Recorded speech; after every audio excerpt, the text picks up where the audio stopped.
कौन से वार का? गुरुवार का प्रदोष पड़ जाए, बृहस्पतिवार का यदि प्रदोष पड़ जाए तो प्रदोष के दिन, प्रदोष काल में, प्रदोष के दिन, प्रदोष काल में किसी शिवालय में जाएं, शंकर के मंदिर में जाएं, एक ही दिए के अंदर एक फूल बाती, कैसी बाती है? फूल बाती, और उसी दिए के अंदर एक लंबी बाती, दो बाती। कौन सी बाती हैं? जम के बोलो जरा। एक फूल बाती, एक लंबी बाती, दो बाती। एक ही दिए के अंदर फूल बाती, लंबी बाती दोनों रख लें। थोड़ा सा घृत की बातियां, तेल की बाती नहीं, घी की बाती रखें, और दोनों बातियां उसमें रखकर 3 बेलपत्र भगवान शंकर के मंदिर में लेकर जाएं। दिए को भी प्रज्वलित नहीं करना है। पहली बेलपत्र नंदीश्वर की, जो ऊपर का भाग होता है जिसको हम शिव तत्व भाग कहते हैं, नंदी के पीठ पर एक भाग होता है जिसको शिव तत्व भाग कहा जाता है, वो नंदी की पीठ पर जो भाग है वहां पर एक बेलपत्र समर्पित करें। दूसरा बेलपत्र आप जो माता पार्वती जी का,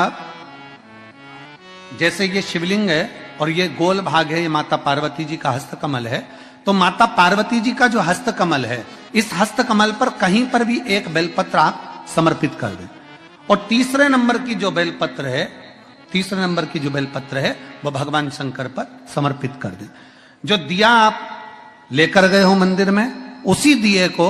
नंदी और महादेव, इन दोनों को दर्शन कराते हुए अगर मंदिर के अंदर लगाने दें दिया तो ठीक है, ना लगाने दें तो दीप को बीच में बस स्पर्श कराकर भले बाहर जाकर लगा दो, पर प्रयास करो वो दीप, वैसे तो बीच में नंदी और शिव के मध्य में वो दिया स्पर्श होना चाहिए। जैसे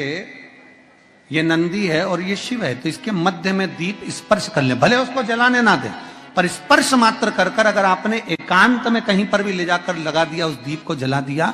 तो गया हुआ कितना भी करोड़ रुपया हो, वो धीरे धीरे कर कर गया हुआ धन हमारा वापिस आता ही है।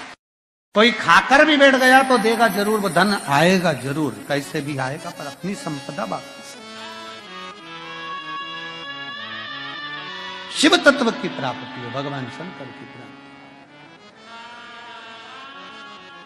सबका किया है मेरा भी उद्धार कीजिए, उद्धार कीजिए, है त्रिपुंडधारी, है त्रिशूल।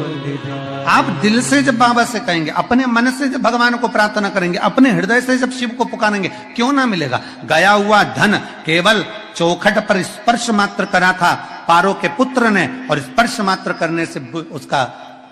पूरा की पूरा किस्मत बाबा ने बदल दिया, उसका भाग्य बदल। शिव कथा कहती है नंदी का एक पांव जो ऊपर होता है, आप लोग दर्शन करे होंगे शंकर जी के मंदिर में नंदी के, तो नंदी का एक पांव उठा हुआ होता है, एक पांव नीचा की ओर होता है।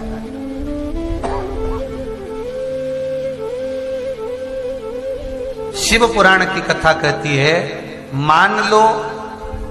कोई हड्डी से जुड़ा हुआ रोग, नेत्रों से जुड़ा हुआ, मस्तिष्क से जुड़ा हुआ कोई रोग रहता है, तो एक नीले कलर का फूल आता है महाराज, उस फूल में हल्दी डालकर गुरुवार का प्रदोष पड़ने पर जो नंदी के पांव के पास समर्पित कर देता है महाराज, उसका रोग धीरे धीरे समाप्त होने लगता है। लिंग पुराण कहती है कि नंदीश्वर भगवान के सामने जो पुष्प समर्पित करा जाता है उसको, ये तो लिखा था स्कंद पुराण और शिव पुराण। लिंग पुराण कहती है जो फूल आपने समर्पित करा उसको लाकर पानी की बाल्टी में डालकर आप स्नान भी कर सकते हो, उससे भी हड्डी के जितने रोग होते हैं उसमें आराम लगने लगता है। जैसे कहीं शरीर नहीं चल रहा, हाथ झुंड पड़ रहा है, हाथ काम नहीं कर रहा, हाथ में झुंझुनी आ रही है, कंपन आ रहा है, उसमें भी ये प्रयोग का, पर होना चाहिए बृहस्पतिवार की प्रदोष। कौन से वार की? बृहस्पतिवार, गुरुवार की प्रदोष। 26 प्रदोष में से कोई भी प्रदोष का दिन हो, और प्रदोष काल में आप अपने घर से जल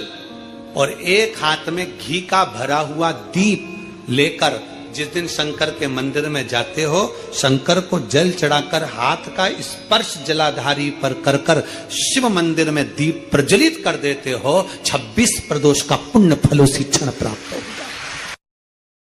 प्रदोष के दिन यदि आपको कहीं से शमी पत्र मिल जाए, प्रदोष के दिन यदि कहीं से आपको शमी पत्र मिल जाए और प्रदोष काल में, प्रदोष का जो समय होता है, शाम का जो समय होता है प्रदोष काल, 4 प्रदोष 5 प्रदोष आप कर देखिएगा कि आपका कोई काम है, कोई नौकरी के लिए आप अप्लाई कर रहे हैं, कोई समस्या बड़ी विकट आ गई है, कोई तकलीफ, बड़ा गला पकड़ रहा है बेटा, कोई तकलीफ विकट आ गई है, कोई समस्या विकट आ गई है, प्रदोष के प्रदोष काल में अगर एक शमी पत्र भी आप घर के शिवलिंग को,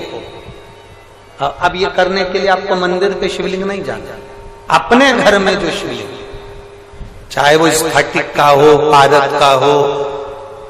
कंकर शंकर का हो, लकड़ी का हो, जो शिवलिंग तुम्हारे घर में, कांच का हो, चाहे वो नर्मदा के कंकर का हो, नर्मदेश्वर हो, पाषाण का हो, जो शिवलिंग चांदी का हो, सोने का हो, तांबे का हो, पीतल का हो, जो शिवलिंग तुम्हारे,